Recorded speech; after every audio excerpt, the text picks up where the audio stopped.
The Epstein case, justice denied or power protected. In a world that claims to uphold justice, the case of Jeffrey Epstein remains one of the most haunting examples of how wealth, power, and influence can override even the most grotesque of crimes.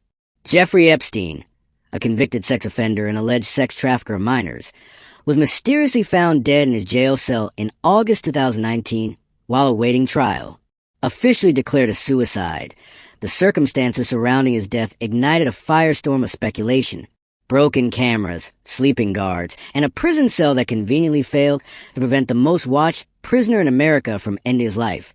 It all reads more like a poorly written conspiracy thriller than the real-life operations of the world's most powerful democracy. But here's the problem. It was real, and it's not over. Or at least, it shouldn't be. The Epstein case involved countless young victims, many of whom were allegedly trafficked to the highest levels of political, financial, and celebrity elites. Names whispered in sealed court documents included billionaires, royal family members, tech moguls, Hollywood actors, and yes, former U.S. presidents. Both Bill Clinton and Donald Trump were known to have ties to Epstein, with photos, flight logs, and witness accounts placing them within his orbit. And yet, when the time came to fully expose the extent of this web of abuse and corruption, the system blinked. Then it shut down. No trial. No public hearings. No full disclosure of the Black Book. Instead, silence, sealed documents, and a distraction machine of media spinning the next headline. Why?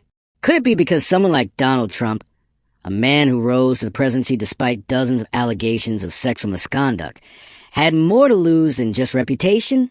During his presidency, Bill Barr, as Attorney General, oversaw the Justice Department's response to the Epstein case. Is it just coincidence that the case stalled?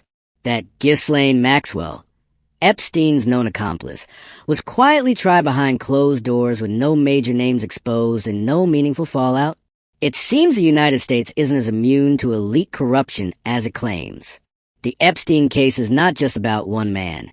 It's about an entire system that is designed to protect the few at the expense of the many. A system where the rich can erase their crimes, and the victims are told to move on because the man responsible is dead. But what about those still alive? Where's the full list of names? Where's the accountability? Where is justice? America loves to preach about democracy, freedom, and the rule of law.